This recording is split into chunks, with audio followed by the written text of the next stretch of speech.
Permisi ya, mau berbagi saat jadi ibu di masa kini. Jadi ibu biar disukai anak. Wah, susah juga ya. Aku harus tanya anakku dulu nih, dia suka atau sebel sama aku. Atau mereka menganggap aku ibu yang menyenangkan atau membosankan ya. Jangan-jangan malah di mata mereka, aku ibu yang mengerikan. Soalnya aku pernah dengar anakku bilang, mama kayak monster. Sedih juga sih dengernya, tapi ya langsung ngaca juga. Barangkali bener aku emang seperti monster di mata mereka. Sering marah, banyak larangan, banyak perintah ini itu, banyak maunya. Tapi di lain kesempatan, dia juga nggak segan-segan datang dan memelukku. Lalu aku tanya, kenapa meluk-meluk monster? Dan kita hanya tertawa-tawa aja. Mungkin mereka juga menganggap aku ini monster musiman. Jadi ada sebab, ada akibat. Aku akan jadi monster kalau mereka melakukan kesalahan. Artinya ada alasan lah. Jadi tinggal cara berkomunikasi aja yang diatur supaya aku jadi ibu yang menyenangkan di mata mereka. Apakah aku berhasil jadi ibu yang disukai anakku? Mudah-mudahan, tapi untuk menjaganya aku harus tahu apa yang mereka nggak suka. Nah, yang paling mereka nggak suka kalau aku jadi ibunya anak lain.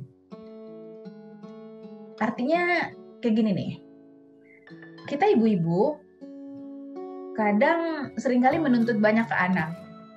Kalau nuntutnya sekedar kamu harus pintar, rajin, nurut, mungkin masih iya nggak apa-apa lah, mereka masih mau dengar. Tapi kalau kita udah nuntut mereka jadi anak orang lain, waduh, itu anakku pasti sebel banget. Kayak misalnya nih, aku bilang ke anakku, namanya kan Gi, lalu aku teriak, Gi, kamu tuh harus berani tampil kayak si Angel tuh. Kalau ada apa-apa langsung maju. Atau kamu harus bisa kayak Rachel, kayak Sandra, kayak Dewi. Mereka tuh kreatif banget dan selalu mencari tantangan. Mereka itu begini, mereka itu begitu. Pokoknya kayak siapalah kita sebut, mungkin yang kita lihat sehari-hari kemampuannya lebih dari anak kita. Itu menyakitkan buat anakku. Jelas Gi bukan Angel, bukan Rachel, juga bukan Sandra, apalagi Dewi atau siapalah. Dia adalah Gi, dan aku adalah ibunya Gi. Dan jangan mencoba memaksa Gi jadi mereka atau jadi salah satu dari mereka.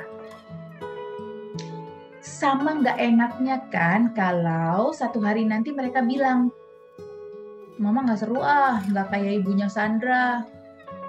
Kayak ibunya Sandra dong, kemana-mana boleh. Ibunya Dewi juga asik, main HP nggak dilarang, bebas. Ibunya Rachel apalagi, mau beli apa aja dikasih. Misalnya tuh kayak gitu. Pasti kita juga akan spontan bilang, aku ibu kamu, bukan ibunya Sandra, bukan ibunya Dewi, atau ibunya Rachel. Ya kan? Sama aja. Apalagi kalau pas ngomongnya itu emosi banget dan bilang, ya udah, kalau nggak senang, sana kamu jadi anaknya mereka aja. Nggak enak kan? Dan itu hanya akan menimbulkan luka di hati ibu maupun di hati anaknya. Nah, kalau mau jadi ibu yang disukai anak kita, ya jadilah ibunya mereka. Seperti tadi, aku harus jadi ibunya Gi, bukan jadi ibunya Sandra, ibunya Dewi, atau ibunya siapapun. Biar anak juga merasa memiliki ibunya seutuhnya dan nggak membanding-bandingkan ibunya juga dengan ibu lain. Adil kan? Permisi ya, sekali lagi. Aku ngomong begini bukan karena merasa ahli, apalagi paham dalam berkomunikasi. Bukan, tapi begitulah kata pengalaman. Sampai ketemu dalam pengalaman lain jadi ibu dan tetap seru.